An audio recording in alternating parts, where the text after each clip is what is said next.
Welcome to my channel. आज के video में हम डिस्कस करेंगे क्रोमोसोम एंड देयर स्ट्रक्चर को। ठीक है, तो क्रोमोसोम जो है ये जेनेटिक का जो आपका सिलेबस है उसका टॉपिक है। तो क्रोमोसोम जो होता है, जैसे कि आप सभी को पता है, डीएनए का एक पार्ट होता है जो कि हेल्प करता है जो आपके पेरेंटल जो कैरेक्टरिस्टिक है उसको ऑफस्प्रिंग यानी जो प्रोजनी रहती है इन प्लांट के वे में F1 जो रहता है, और फर्दर जो भी जनरेशन रहते हैं, जनरेशन आफ्टर जनरेशन, वो कैरेक्टरिस्टिक ट्रांसफ़र करने में। तो जो ये क्रोमोसोम रहते हैं ये ऑर्गेनाइज स्ट्रक्चर कहाँ रहता है, डीएनए में, एंड जो प्रोटीन्स रहते हैं सेल में उनमें पाया जाता है बेसिकली। और हर जो क्रोमोसोम रहता है यानी ईच जो क्रोमोसोम रहता है वो बनता है जब आपका डीएनए टाइटली मतलब कॉइल्ड होते हैं। ठीक है, वो कॉइल मतलब आपस में कॉइल फॉर्मेशन करते हैं बहुत बार। जब वो राउंड राउंड राउंड शेप में जो डीएनए है वो टाइटली कॉइल्ड हो जाएंगे तो वो उस दौरान इस क्रोमोसोम का निर्माण होता है। और साथ ही साथ वहाँ पर प्रोटीन भी रहता है, वो प्रोटीन कहलाता है हिस्टोन प्रोटीन। तो इनके सपोर्ट से ये जो प्रोटीन है और लाइक जो डीएनए जब कॉइल्ड होते हैं तो आपका क्रोमोसोम मेडअप होता है जो कि जो भी स्ट्रक्चर है उसको सपोर्ट करता है।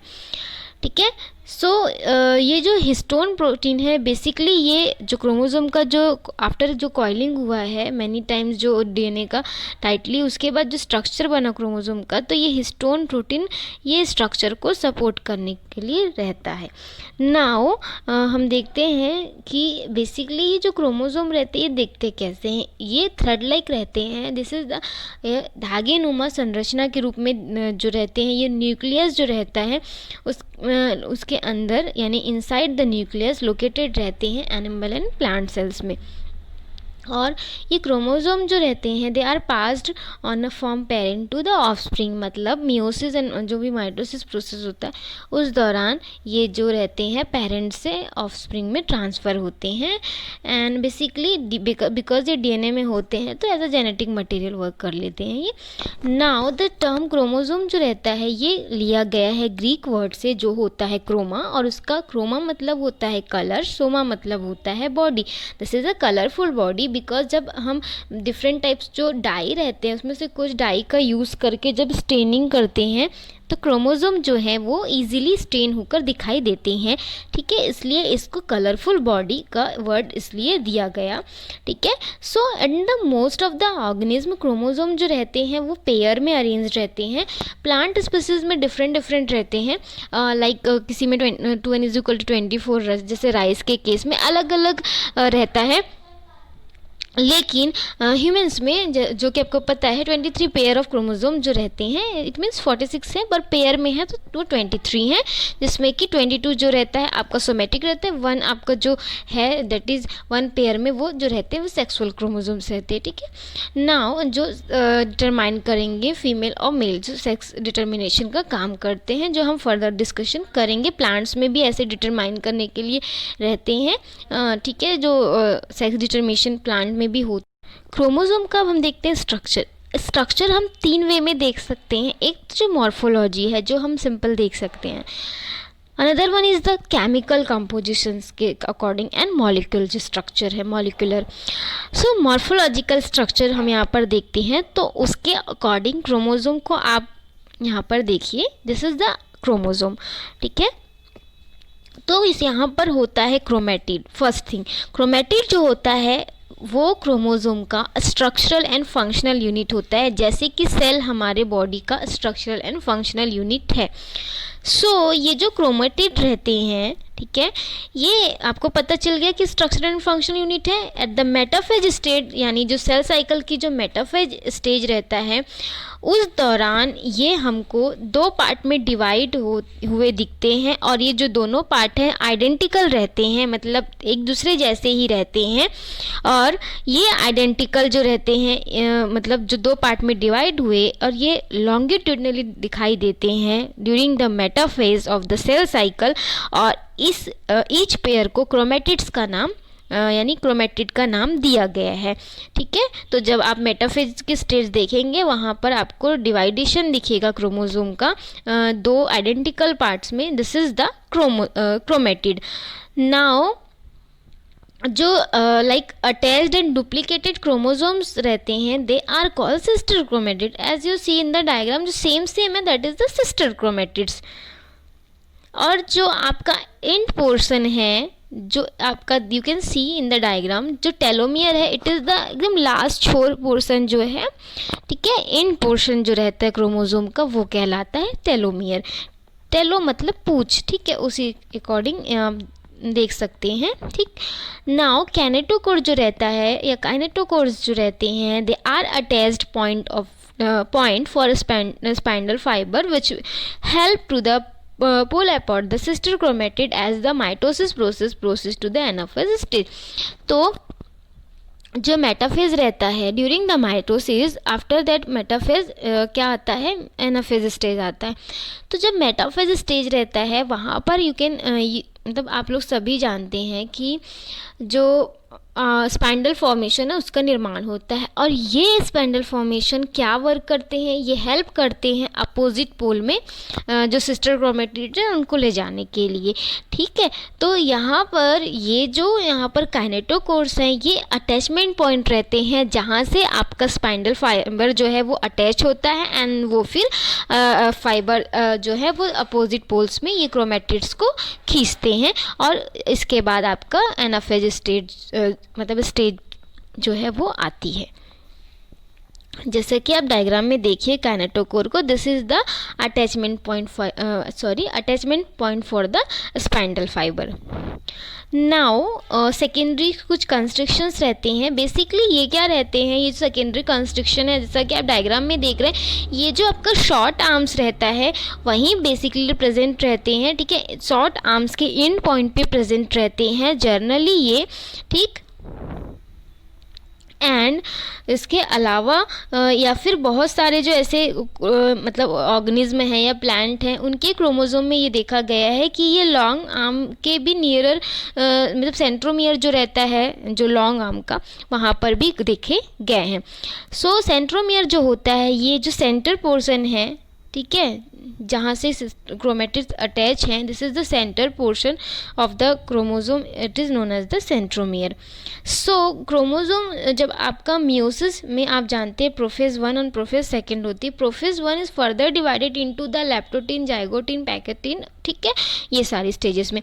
तो जो पैकेटिन या पैचेटिन स्टेज रहता है प्रोफेज 1 का, वहाँ पर आपको क्या होगा, उस दौरान आपको स्मॉल हेड लाइक स्ट्रक्चर दिखाई देंगे जिसको कि क्रोमोमियर्स बोला जाता है। और ये क्रोमोमियर के अलावा सेंट्रोमियर जो रहता है इज़ द रीज़न जहाँ पर से 2 जो सिस्टर क्रोमेटिड्स हैं वो क्या रहता है आपस में अटैच रहते हैं या दे हेल्प टुगेदर। तो आई थिंक ये डायग्राम आपको क्लियर है, बहुत सिंपल है, बस डायग्राम बना लीजिए आपको चीज़ें क्लियर हो जाएंगी। नाउ सेंट्रोमियर हम देखते हैं। सेंट्रोमियर क्या होता है, जब आपका एनाफेज स्टेज आता है सेल साइकिल का, सेल डिवीज़न साइकिल या सेल साइकिल में एनाफेज स्टेट के दौरान जो भी स्पिंडल्स बनते हैं उनके जो माइक्रोट्यूब्यूल्स रहते हैं, ठीक है, वो स्पिंडल फाइबर्स के जो माइक्रोट्यूब्यूल्स रहते हैं वो अटैच होते हैं क्रोमोसोमल के सेंट्रोमियर से, यानी क्रोमोसोम के सेंटर पॉइंट से। और जब वो इस तरह से अटैच हो जाते हैं तो ये हेल्प करता है अपोजिट पोल जो हैं सेल्स के उनमें सिस्टर क्रोमेटिड्स को ले जाने में। तो बेसिकली सेंट्रोमियर यहाँ पर रोल प्ले कर रहे हैं attachment site for the microtubules. So according to the position, मतलब उनकी स्थिति के अकॉर्डिंग डिफरेंट उनके स्टेजेस होते हैं, उसके अकॉर्डिंग उनको डिवाइडेशन किया गया है।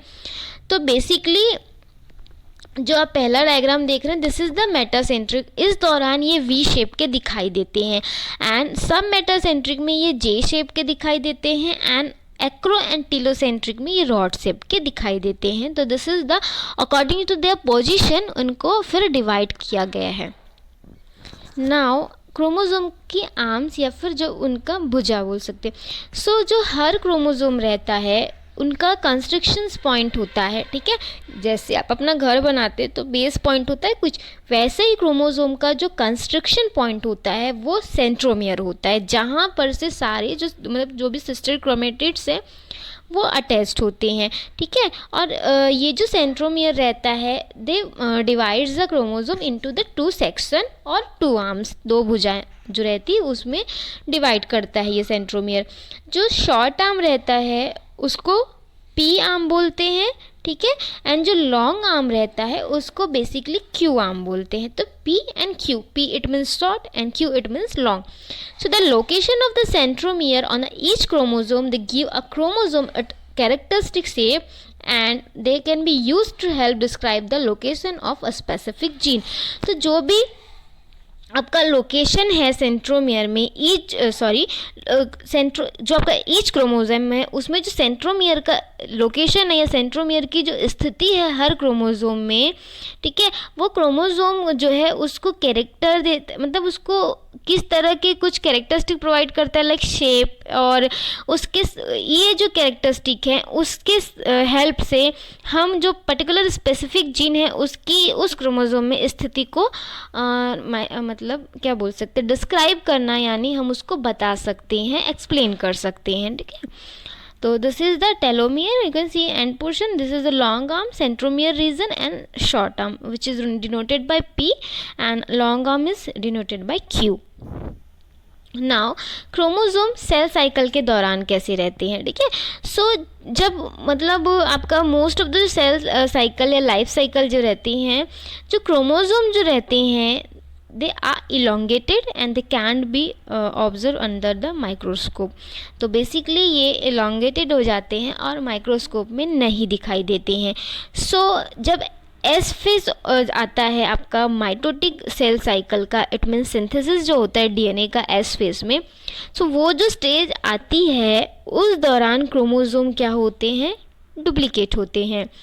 सो जो बिगनिंग है आपकी माइटोसिस प्रोसेस की, उस दौरान जो क्रोमोसोम रहते हैं वो डुप्लीकेट होते हैं और वो क्या होते हैं, कंडेंस हो जाते हैं into a short structure which can be stained and observed easily under the light microscope। तो इस स्टेज में आप जब वो कंडेंस रहते हैं आप स्टेन करके सम यूज़ ऑफ सम डाई का यूज़ करके आप उनको लाइट माइक्रोस्कोप से देख सकते हैं। तो दिस डुप्लीकेटेड कंडेंस जो क्रोमोसोम है इसको डायट्स बोलते, क्या बोलते, डायट्स बोलते, ठीक है। तो आई थिंक ये क्लियर हो गया आप लोगों को।